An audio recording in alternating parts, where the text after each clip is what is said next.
Bonjour Daphné. Salut Ben. Et bonjour la France. Mais au fait Daphné, Oui. qu'est-ce que c'est la France? Je sais pas. Eh ben je vais vous le dire moi. La France c'est Coco Chanel. Mais c'est aussi José Bové. C'est la Fashion Week et c'est aussi le salon de l'agriculture. C'est la résistance et c'est aussi la collaboration. La France c'est les pensées de Pascal et les mémoires de Jean-Marie Le Pen. C'est 120 battements par minute, mais aussi c'est aussi le plus grand cabaret du monde. C'est un petit peu Ryan Bensetti, mais c'est aussi Alain Delon, Brigitte Bardot et Michel Sardou. C'est Napoléon, François Ier et Jean Lassalle. C'est les Daft Punk et Patrick Sébastien. C'est Christine and the Queen et Christine Bravo. La France, c'est le pays du vin et du camembert. Enfin, c'était. C'était parce que depuis quelques jours, le meilleur camembert du monde est québécois. Eh oui, ils font chier les Québécois déjà qui nous ont refilé Garou et Natacha Saint-Pierre. Si en plus ils nous piquent le camembert, ça commence à ressembler à une arnaque. Alors je sais ce que vous allez me dire, oui mais le fromage ça pue. Et alors, vous préférez écouter le best-of de Robert Charlebois? Soyons sérieux, il y a péril en la demeure. Le meilleur camembert du monde est québécois, en revanche le pire café du monde est bel et bien français. Je le sais, je l'ai bu dans le TGV le week-end dernier, il était dégueulasse. On aurait dit Harvey Weinstein. C'est incroyable, ils ont une carte de 2 km de long, on peut acheter un menu préparé par un grand chef, mais on peut pas avoir un bon café. Ils devraient faire moins de trucs, mais les faire correctement. Un seul sandwich, mais très bon. Dans la vie, il vaut mieux avoir peu de choses, mais de très bonne qualité. Moi, par exemple, je préfère avoir peu de vêtements, mais des classiques, ça se voit à mon pull, plutôt que d'avoir tout le rayon homme de chez H&M.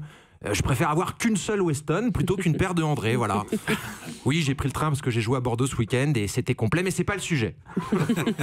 On parle beaucoup de la réforme de la SNCF en ce moment et du régime des cheminots. Alors moi, j'ai pas la vérité sur ce sujet, mais la seule chose que je peux vous dire, c'est que si tout le monde se plaint des retards à la SNCF, moi, c'est quand les trains partent à l'heure que ça me pose problème. Je compte sur leur retard et force est de constater que je suis souvent déçu, puisque sur mes 3 dernières dates de tournée, j'ai réussi à rater le train 6 fois quand même. Les retards à la SNCF, c'est une fake news. Ça doit être un coup des Russes ou de Laurent Wauquiez. Le service est très performant. Aujourd'hui en TGV, on ne met que 2 heures pour aller à Bordeaux. C'est des wagons tout neufs. Ça doit être Stéphane Plaza qui a refait la déco avec Emmanuel Rivassou. Il y a une petite tablette avec une prise de courant, un port USB et le Wi-Fi. Enfin, il y a l'icône du Wi-Fi, mais ça fonctionne pas. En partant de Paris, j'ai envoyé un mail à un pote. Quand je suis arrivé à Bordeaux, il l'avait toujours pas reçu. Mais bon, c'est normal, on est qu'en 2018, d'ici 2080, ça devrait fonctionner. Faut pas désespérer, les Belges arrivent à l'avoir depuis 2005 dans le Thalys. Le train roule à 345 km/h, mais quand le conducteur fait son annonce, il parle à la vitesse d'un train corail des années 80. Quand on est parti, il a dit « Mesdames et messieurs, bonjour. Bienvenue dans le train à grande vitesse Bordeaux-Paris. Ceci est mon dernier voyage puisque je partirai à la retraite dès notre arrivée à Paris, prévue entre 10h34 et 11h42. Une retraite bien méritée puisque j'ai tout de même 44 ans et croyez-moi, je n'ai pas hésité à travailler d'arrache-pied tous les jours de la semaine et parfois même le vendredi. C'est pas possible. Ensuite, j'ai pas écouté la fin de la phrase, on était arrivé à Paris.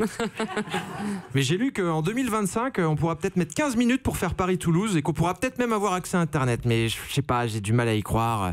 Ça devient tellement difficile de démêler le vrai du faux dans l'actualité. Ce week-end, on a appris que la star du Paris Saint-Germain, Neymar, aurait demandé une augmentation au club parisien. Un petit peu plus tard, on apprenait que le PSG démentait cette information. Et là, enfin, ce matin, d'après une source dont je ne peux révéler l'identité, le joueur brésilien serait en discussion avec Didier Porte pour que ce dernier le remplace au poste d'avant-centre au Paris Saint-Germain. Les rapports. En échange de quoi Neymar devrait faire une chronique le mardi dans Bonjour la France.